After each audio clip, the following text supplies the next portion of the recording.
think about the work that we do as it relates to capital. So William Burckart is here with us from Impact Economy to sort of help tee that up and sort of talk about, what is that landscape and sort of where are we headed. And again, feel free, this is a conversation. If you need to get up and grab some coffee and things, feel free to do that. We're just going to transition right now. So William, if you could come up, thanks. And I would just reiterate, everyone's bios and all their extensive work in this industry is in your program, so certainly take a look at that as well. And I'll get this PowerPoint started for you. Yeah, so I have the dubious pleasure of talking about impact investing. I say dubious after our preacher, Mark, over here, just introduced it. So I think if Mark is the preacher of this village, then I think I'm maybe the less sexy urban planner. So where is my...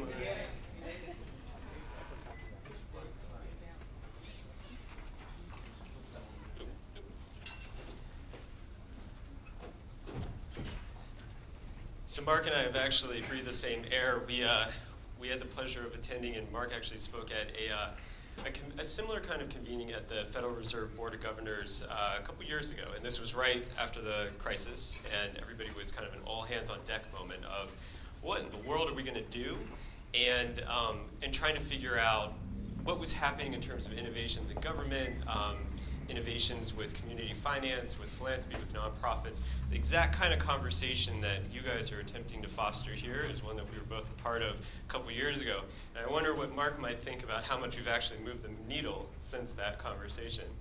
And there's a few folks, David Erickson at the Federal Reserve San Francisco office, and Ellen, Investing in What Works, Ellen Simon, that have been thinking a lot about a lot of these issues. And so I think for anybody that's particularly focused here, that's a great resource, just as a general aside.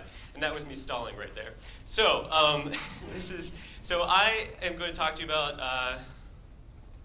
do you know how this works?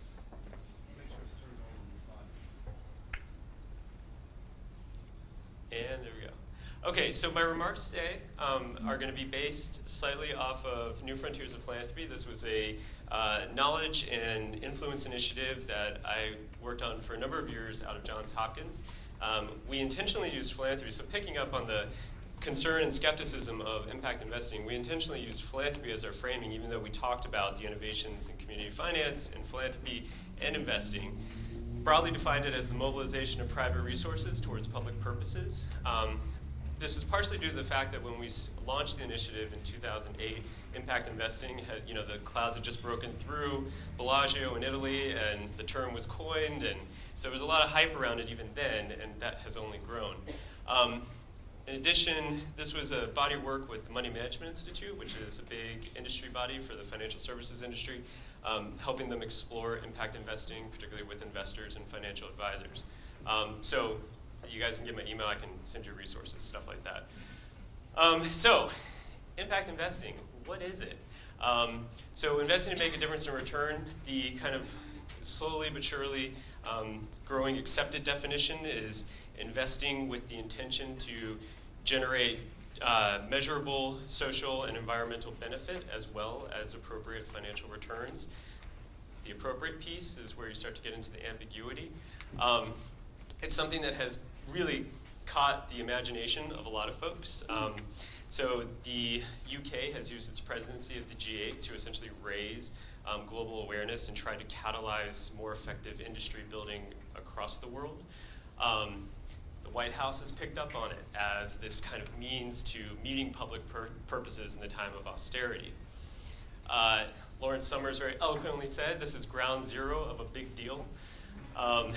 And even the Pope has gotten in on it, and in June hosted a conference where actually commented about impact investing as a way to solve injustice and social inequity around the world. Impact investing has, to Mark's point, received so much hype. I have expected at some point that we're going to see something like this, the world's most interesting man talking about it, right? And because of this hype, you almost get this impression that we have this actually functioning market. Where the capital providers are able to deploy capital, through intermediaries to the capital receivers in a very effective and efficient way that the receivers can seek that capital. It's all very clear. And this comes out of a report from the World Economic Forum. And it's great. It also doesn't reflect reality. And you have increasingly vocal group of folks, such as folks like Warren Buffett, who are really raising the kind of red flag and saying, can investees really serve these two ends, impact and investing? Can we really have a capital market that operates in that way? Can you serve two masters? And I think it begs the question of, okay, well, let's take a closer look at what we're actually talking about.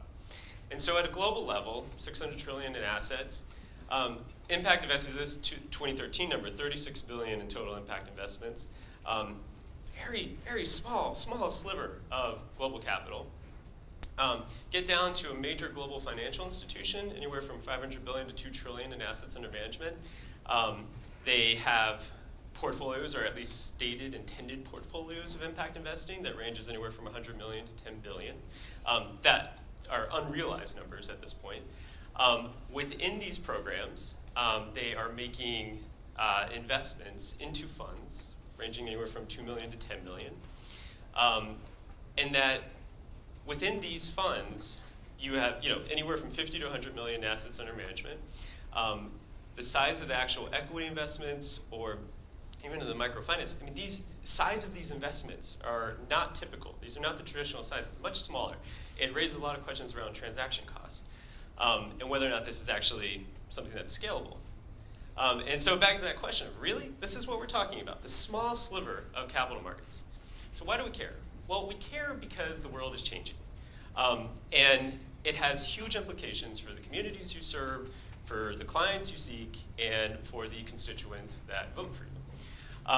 You have demographic changes that are fundamentally changing the profile of need and productivity around the world. You have the political redistribution of influence, and so it's changes around the world, whether it's the rising influence of China to other poles around the world. You have global climate change, these megatrends that are fundamentally reshaping the world and the needs. And there's a whole host of others, but these are like top line ones, right? Now, these megatrends are having significant implications for our global economy. And so this is where you get into the whole need for restructuring the welfare state. So you see this with the kind of focus on affordable healthcare, but in other ways. And you see both federal level and states kind of rethinking, like, we're no longer going to pay for outputs. We're going to try to pay for outcomes, pay for success. This is a theme I'll return to. It is this idea of a circular economy, that we need to rethink all of the different points in our value chains. So it's from actually design to manufacturer to retailer, that we are no longer thinking in a linear produce, use, dispose, but actually thinking not cradle to grave, but cradle to cradle. How do we create a regenerative economy? We're thinking about the base of the pyramid. So this $5 trillion unmet need, where you have this emerging middle class who needs products and services and needs companies and others to provide those. And then finally, you have the rise of the low-cost consumer. So this is the virtuous consumer. This is lifestyles of health and sustainability.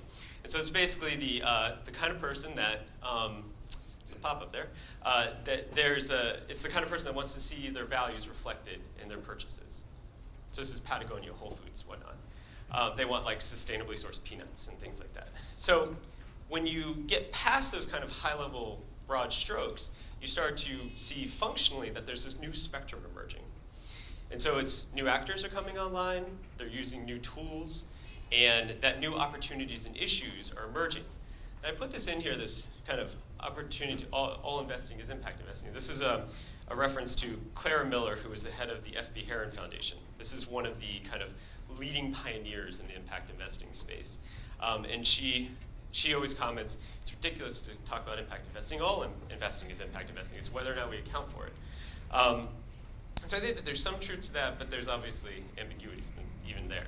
But you have things like D-Light, social enterprise that is coming up with solar-powered lighting lamps that are sustainable and cost-effective and cost-competitive to similarly priced low-quality candles in developing regions. So it's a safer alternative to light. You have Mary Reynolds Babcock Foundation in North Carolina. You have Annie Casey Foundation that are increasingly looking beyond grant making, thinking about how can we actually deploy our endowments or our program-related capital via investments.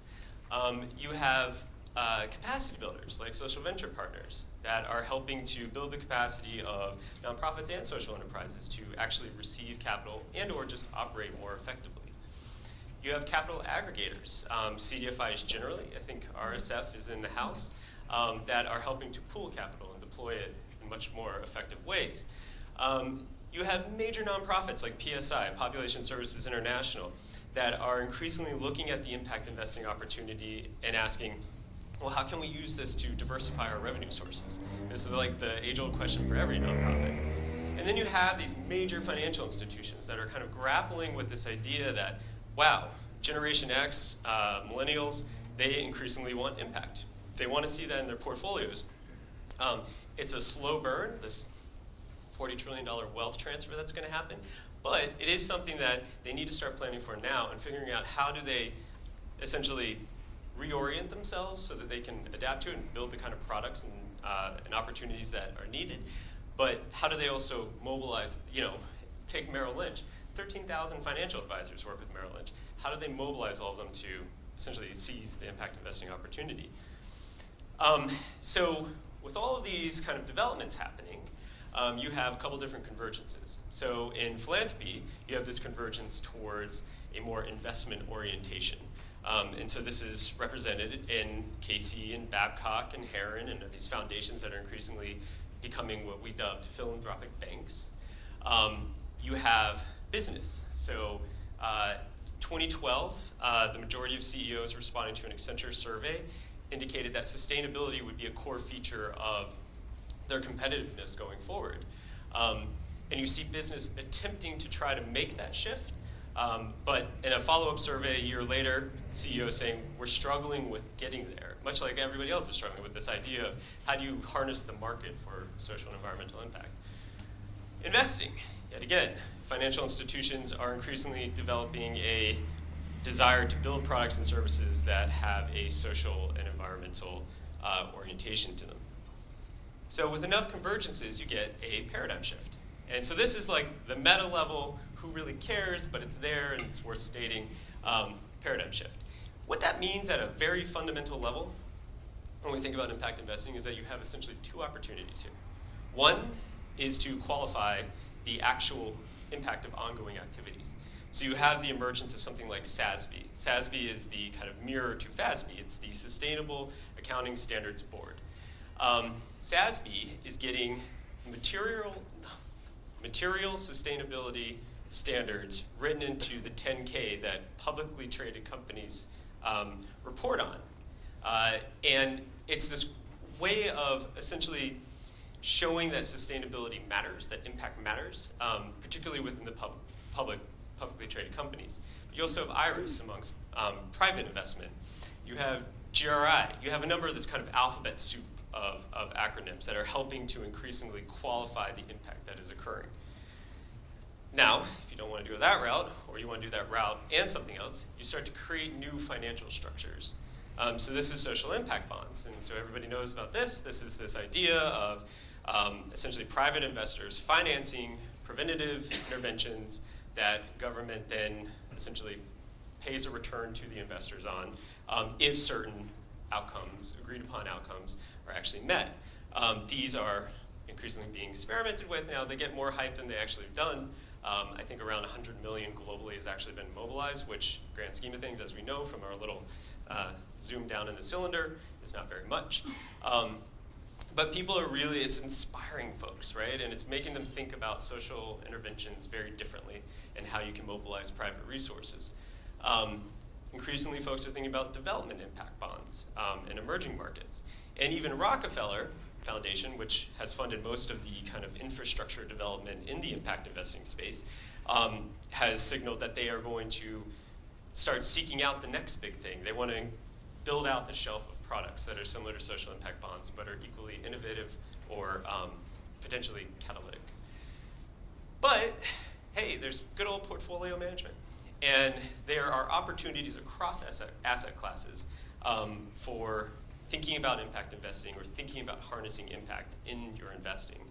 I think to Mark's point, that initial report by JP Morgan that framed it as an asset class, and even the folks at JP Morgan will admit, well, I don't know how much they'll admit this, but it missed the mark in the sense that it was so focused on framing it as that it missed this broader opportunity of thinking about modern portfolio theory and how we can really integrate impact. And there's interesting folks like the Kale Felicitas Foundation, Charlie and Lisa Kleisner, that are showing at a very micro level, a $10 million portfolio, that this is actually possible to essentially mobilize your entire asset base for impact. So what does that mean for you guys, right? So you've now heard what's happening kind of at this like broad macro level. You've heard about the CDFI community at the national level. But what can you do? How can we get to this kind of functioning market? I think one of the problems is that, and why a lot of folks maybe are either skeptical or slow to move into the space, is that a lot of what has been pushed out there is either fragmented, so you have various efforts. So Mission Investors Exchange is this affinity industry body representing private foundations and community foundations, thinking about impact investing, but in the form of foundations program-related or mission-related investing. You have the U.S. National Advisory Board on Impact Investing, or the NAB, that is pushing out recommendations. The Micro Capital Task Force from the Association for Enterprise Opportunity, pushing out a number of ideas. You have Opportunity Finance Network pushing out ideas. Money Management Institute for financial services industry, and Investing Real Work. So all of these things are happening, right? And this is just like tip of the iceberg. Everybody's pushing out stuff. So how do you get past this fragmentation? And how do you get past this kind of like, impact economy was just as responsible. You put out things like, well, we got to figure out how we engage investors on all these different ends of the spectrum. And it's so meta level. And I think that's part of the problem. And so I was thinking through, what do you guys do in Greenville, South Carolina? What does South Carolina do, right? And I think, yes, those are all true. You've got to start figuring out how you engage these different communities to see themselves within the spectrum, right? And understand the kind of roles and value adds that they can play. One of the things that, with the work with MMI, is that, when you really look at what's happening in the financial services industry, it's all philanthropy or compliance driven. And so trying to understand, okay, so we know that that's mandated, that's going to happen, that's maybe an entrance point, but how in the world do you get to that broader base? And so starting to get into that granular level of, the ETFs, the kind of manufacturers of products, the broker-dealers, all of these different players and actors have different needs. They have different systems and tools that they utilize. And just thinking about how do you start to bring uniformity to it, maybe? Or how do you start getting them all to speak on the same page? And think about the opportunity in the same way. So it's like popping the hood and kind of getting a little bit dirty, rolling your sleeves up. So that's one area. Another area is this idea of, so with investors, it's that. With policymakers, it's, okay, so there's all these opportunities. How do you refine existing policy? So is it the White House refining rules around program-related investing, so it's a little bit clearer for foundations to engage, so they feel safer to engage it? Is it seeding new market players? Is it funding new research? That's great. I think from a strategic level, and this came out of the recommendations from the NAB, it's how do you address regulatory barriers? How do you provide incentives? And how do you increase effectiveness? And I think that these are all extremely valid, but I think that it's that question of how do you get to a process that allows you to kind of begin to address which are the most important things that you should be doing and how you actually approach them. And I think that's where you get into things like what Illinois did, the Illinois Task Force for Social Innovation, Enterprise, and Entrepreneurship. And essentially creating a systematized process for exploring this on a consistent basis and bringing in all these kind of disparate groups so that you can not only talk about, well, what questions do you have, what concerns do you have, what challenges are you facing, but also come up with actual actionable actions. And I think that that's part of the problem in this field is that it's a lot of just talk. and no one's actually doing. And so I think it's that question of like getting Mark here, along with the head of the alliance, along with maybe someone from Gin, figuring out where are those where are the fragments, and what are the ways to kind of address those barriers. So I'm going to go do a quick spin of a recap. So can you repeat the part of the stuff where you said all about the things? So impact investing, it's coming up. You should care about it because the world is changing and it has implications for our global economy and implications down to the US, down to South Carolina, down to Greenville. There are a whole host of new financial intermediaries coming up. There are existing financial intermediaries like CDFIs that can be harnessed to this purpose. And that there are new tools and opportunities generally emerging to operate in this way. There's a whole ecosystem of consultants, of academics, of you name it, that is just ready and willing to help you and advise you on your journey. Now, if we do all that, right, are we this? Will we be flying? Is it all safe going forward? And I think that I want to make sure that as we think about the impact investing opportunity, that we bear in mind that there are these serious, critical questions about transparency, that for as good as it is, we still, this is a cartoon that says, my question is, are we making an impact? It's wolves howling at the moon. And there are serious issues with the systems that are being built right now around the impact investing space. They are built like accounting systems where everybody has a chance to get an A, you can cherry pick your impact. Creating alignment between that and, it's something as simple as, okay, say a nonprofit has to report on a social impact bond, while at the same time servicing traditional foundations, traditional grants, maybe they get an investment from somewhere else. How does one social enterprise or foundation serve that many masters? And figuring out there's got to be a way to make this a little bit more streamlined, more effective. But also, how do we mitigate the concern of impact imposters? Bob McNulty, big guy in the community finance space. I think there's a real cultural dimension here where it's this idea, he said, we have to overcome this conspiracy of caution. And he was focused primarily on the opportunity to broaden the use of CRA-motivated lending to go beyond real estate. And I think that conspiracy of caution is evident in the traditional philanthropy world, where foundations I think they have to really sit back and ask themselves what their value is to society and what kind of role they actually want to have going forward, because most of them, for as much progress since 1969, they've been able to make impact investments, and most of them haven't. And I think even in government, where you see these interesting pilot initiatives, particularly here in the US, but they are nowhere near the scale of activity that's happening, particularly in the UK, and asking why that is and how could we do more. And so, yet again, I started this talk with this image, and I'd like to return to it, because anybody see Catherine Fulton's TED Talk on kind of the future of philanthropy? I don't know if anybody, so, yeah, okay. So, really great, and she ended it with this image of her grandfather. This is my mother, this is Cindy Burckart. And she ended it with this image of her grandfather and how basically his dedication to to society, and it's inspired her and her mission in philanthropy. That's not why I'm showing this. I'm showing this because that book took like 6 years of my life to put together. And I, being the good son, sent a copy to my mother.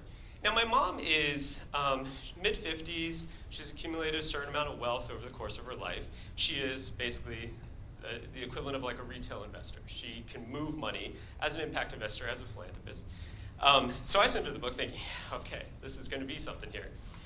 I went to visit her a few weeks ago, and if you'll notice, this is not staged. The book has no dog ears. It has barely been touched, but the Rod Stewart, the Great American Songbook, the jewel case is cracked, and obviously that's where her interest and focus is. And this is lighthearted, but there is this real kind of, she doesn't see it for her, and I mean, I write op-eds, I give a lot of speeches, I try to motivate investors. She doesn't see the urgency to it. And I think that there is this question of urgency in terms of how we move. That's why maybe foundations aren't moving the way they're doing, or politicians aren't moving the way that they're moving. And I think it gets back to that cultural element, and it gets back to that kind of fragmentation of thought that has characterized the development of this space thus far.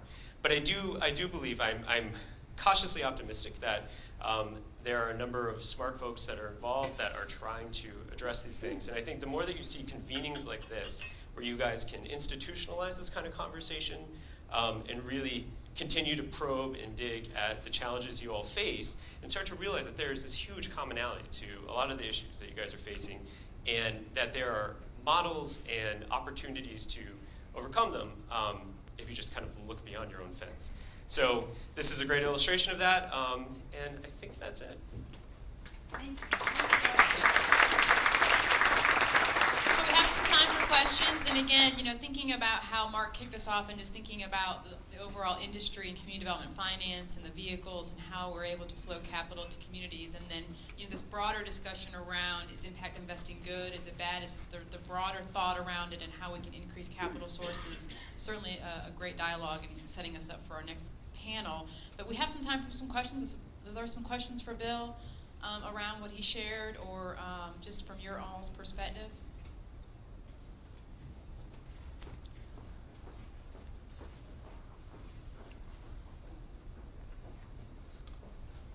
Thanks. So we spent a lot of time doing focus groups, kind of trying to understand why someone would or wouldn't make an impact investment. And a lot of what we heard was, we don't want to have the financial discussion. We want you to talk about mission, and we want you to talk about your impact. And I think to your comment earlier about can you serve two masters, impact and investing, what are you hearing, I think, sort of from the industry in regards to this idea of the challenges of those two? Well, it's a good question. So it's an interesting one. So part of this work, we are in conversations with folks at UBS, Merrill Lynch, Morgan Stanley, all of them.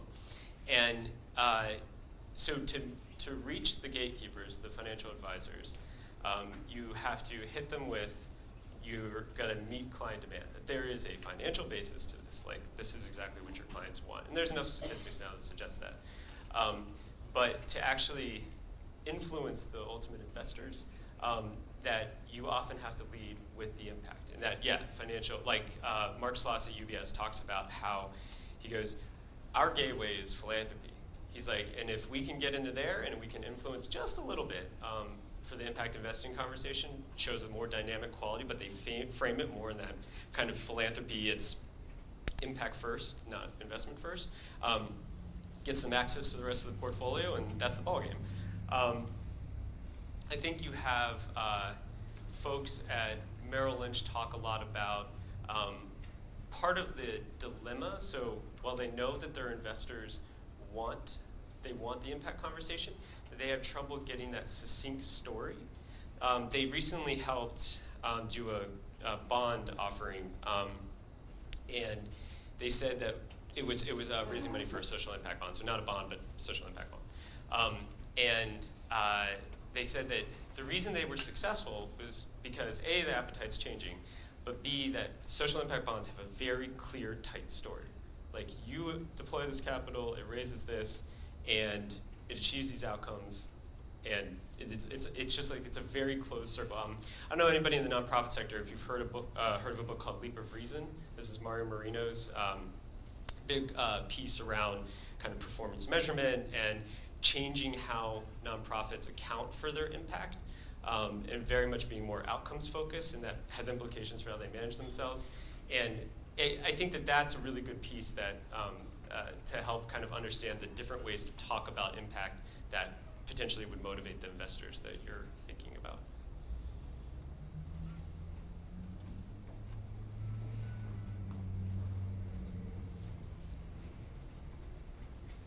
Hi. Your point about compliance and philanthropy being the barriers potentially to impact investing. Could you speak on that a little bit more? Yes. So I didn't mean it in terms of the barriers, but they are the kind of gateway drug. So if you think about it, where functionally, community investment is impact investing. Impact investing essentially not relabeled community investing, but that is what it essentially did. So like Citigroup, one of the bigger community investors, they do it through City Community Capital and City Microfinance. Functionally, what they're doing is impact investing, or however you want to call it. And so it's almost, in some cases, it's starting there and starting that conversation about how you could broaden the utility of CRA-motivated lending so that it can start to get into these other impact spaces that might actually be of interest to the very investors, the clients that they want to influence. So that can be a potential, it's a very small starting point, but it's a potential starting point.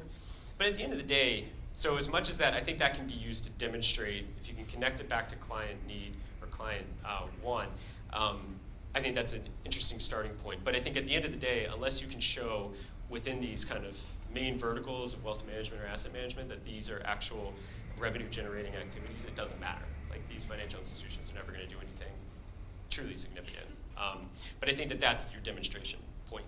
And talking with a lot of folks, I know JP Morgan is thinking about that, thinking about how they can go a little bit further than what they've done, because at the end of the day, they've done fund-to-fund investments, which is so, I mean, it's like we keep getting further and further away, I think, from what initially was envisioned for impact investing. Yes, good morning. Can you talk a little bit about what is a market rate type of investment? What would be typical versus a concessionary, or just how do you kind of get over that initial step with a potential investor to say, okay, this is what we're considering.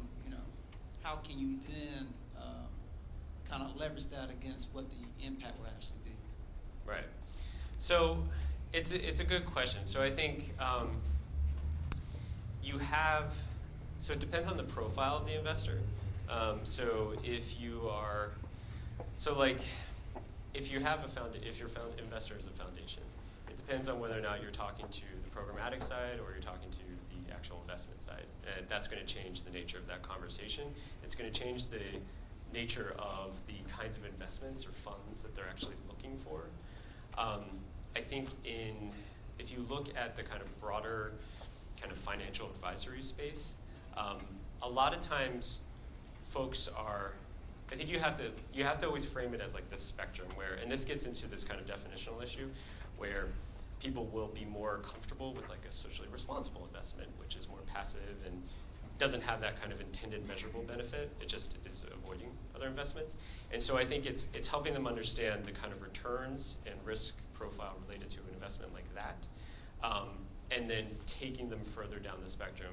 And I think and I don't know if this is the point that Mark was making, but other folks have made this, where it's that idea that maybe you can't, true impact investing, maybe you're not going to get these miracle market rate returns if you're also getting these kind of miracle impact returns, and helping clients get comfortable with that. And I think when you start to show them this kind of spectrum of investment opportunity, that's where you get that. And you start to segment out and say, well, it could be funds that you look at, and this is why that's might be more of a financially market rate return, or it's going to be direct investments where it's going to be more of a question mark. And so I think it has to be part of that broader conversation. And you have to always put impact investing within the context of that spectrum, because if you just, on its own, it's not, I don't think it's that compelling. But when you show that it's like, this is the impact home run, versus if you're just doing these screen investments, then it becomes something that's compelling. Okay, we have time for one more question. There's one. Do you have one? Because just as one other thing, there was an interesting, and I think if you're looking to initiate the conversation, there's a guy named Tom Reese, who he had led when Kellogg Foundation did their whole mission-driven investment portfolio. He had talked about the kind of, there's a great write-up of what he went through and just the kind of convincing the board, convincing the finance committee, and essentially getting that stakeholder buy-in. And fundamentally, it came down to this kind of idea of let's risk enough so that you learn, but don't risk so much that you risk the whole foundation, kind of thing. And I think that that's the like it's because it's still it is I mean, as much as everybody says we're in this like active market building phase, this is a largely uncoordinated innovation, and there's not, I don't know, it's like depending on I don't know who you work with, but who do you work with? Okay, yeah. So you have to be, there's like a measure of conservativeness that you have to, I think, approach this with. We'll talk more. One more question right Yep, here. sorry. Hi. So it seems like a lot of the impact investments that are available now are really just available to accredited investors. I'm wondering if you could speak specifically to impact investing that's available to unaccredited retail investors. Yeah, so that's a problem. So there are, like TriLink Global is a interesting opportunity that is for retail investors. But that's an issue. And part of the conversation, so Money Management Institute represents big financial institutions, but it also is this kind of industry body for registered investment advisors. And that the comment that comes back from everyone is constantly this lack of opportunities, lack of deal flow. And quite frankly, there's a couple of different platforms, like Mission Markets is this kind of entity that's been around for a while, that is kind of becoming Mission Markets 2.0, and they are trying to better serve the retail market. TriLink is actually on that platform. But the short answer is there's not a lot. And I think that's a huge area where when these big financial institutions talk about putting product on their platforms, they need product that meets that need. So it's a great opportunity for anyone that's interested in building those kinds of products. All right, well, thank you, Bill, for joining us today. Thank you for your discussion. And Bill's going to be around as well, so feel free to grab him. We're going to take a quick transition because part of that last question is really getting into sort of what is our current landscape here in South Carolina, and how do we think about broad investing, both from accredited, non-accredited. So we've got a lot of discussion later today about who's actually doing that and how we can move that forward. So we'll have about a 10-minute transition, and so come back here. So thank you.